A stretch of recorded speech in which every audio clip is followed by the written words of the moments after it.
Assalamu Walaikum. Hello friends, how are you?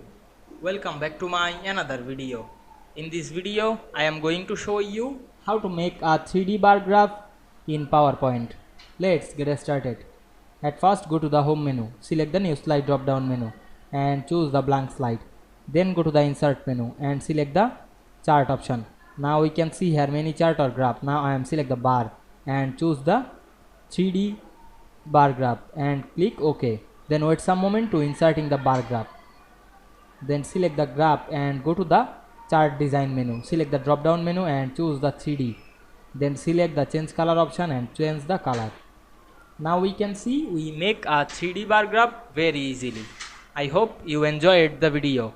Please like, comment, share and subscribe my channel. Thanks for watching.